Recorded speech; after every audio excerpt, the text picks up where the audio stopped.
Hi and welcome to this video. Here we'll be talking about when do you actually buy and when do you sell your mutual fund portfolio or any mutual fund that you have in your portfolio.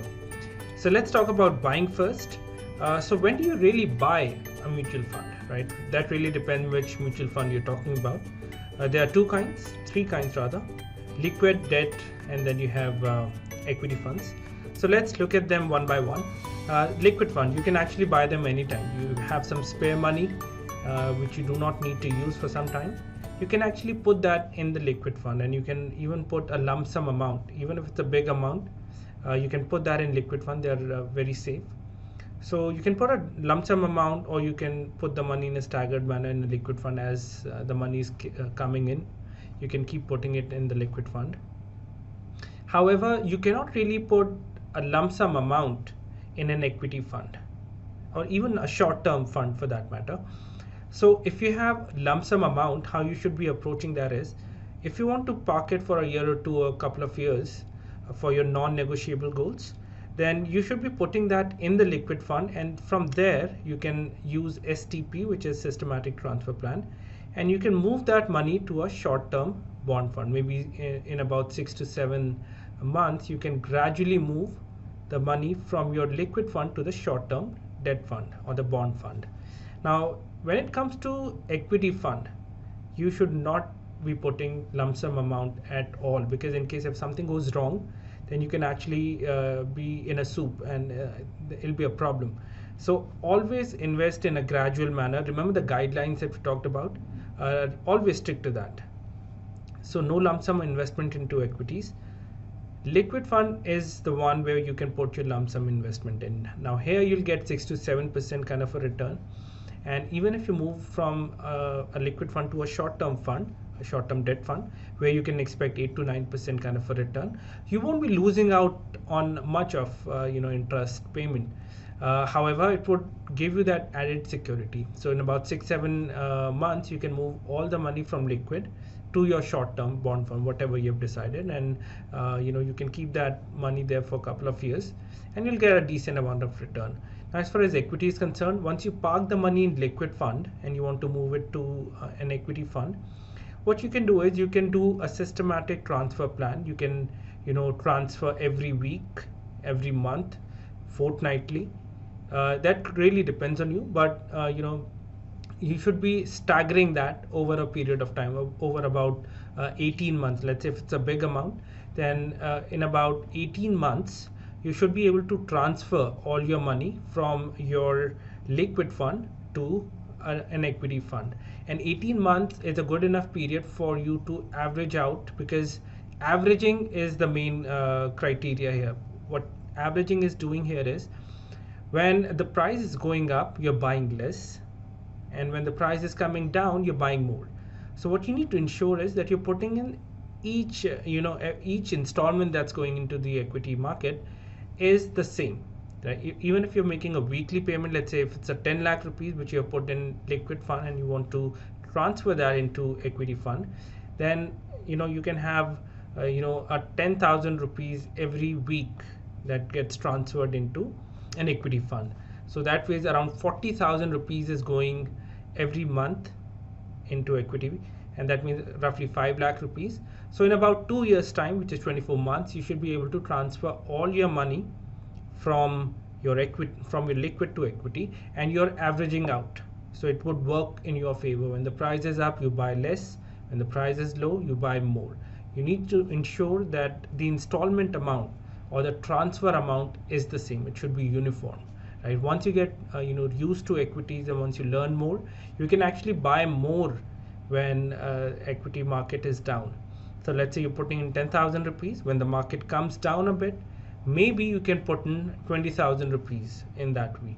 So that all comes later, but since it's the beginning, and if it is the beginning, then I would recommend to stick to a uniform installment every week or every fortnight or every month, whatever the time cycle that you've chosen. But in about 18 months you should look to deploy all your capital from liquid to your equity fund, right? So that's about it for buying a fund. Now when it comes to selling, what could be the reason you need to sell a fund?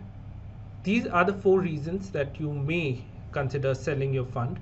Now, one is that you may require money, you're in need of money, there is some requirement and you need to get money urgently.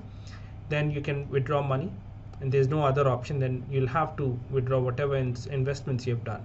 So when you need money, that's the time when you can sell your investments, or when your goal is met. So let's say you have a long-term goal, let's say child's education, for example, higher education.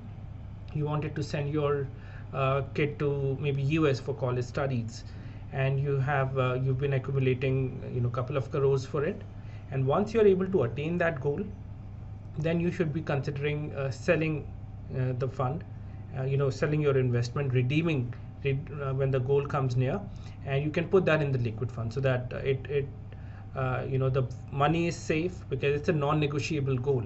Your child's education is a non-negotiable goal.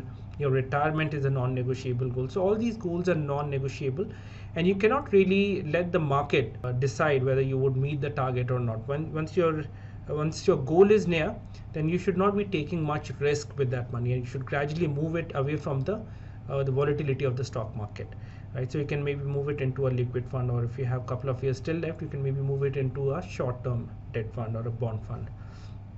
Second is the third reason is that in case if the fund manager leaves. Now this should not, you should not press the alarm bell when the fund manager leaves the fund and moves into maybe a different company. That keeps happening. You should give it 6 months to 1 year and see how the fund is performing after the fund manager has left.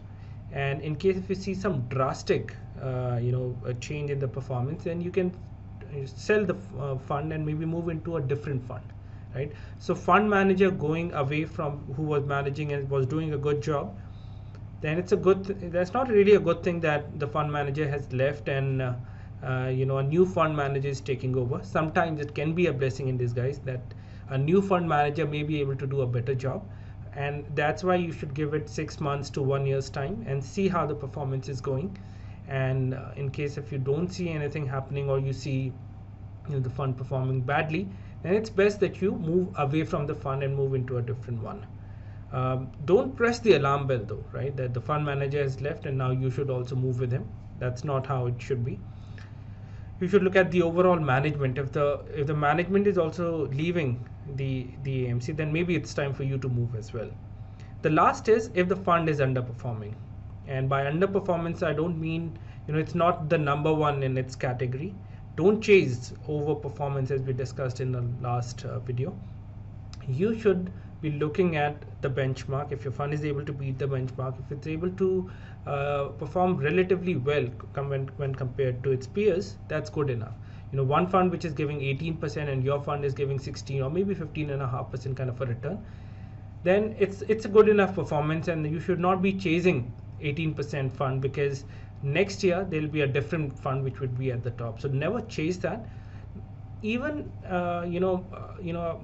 performance miss of 1 or 2%, it's okay. 2-3%, it's all right. However, if your fund is underperforming, that is, if most of the peers are able to give double-digit performance, in mid-15s or 17, 18, but your fund is giving a performance in a single digit, that's a cause of concern, right?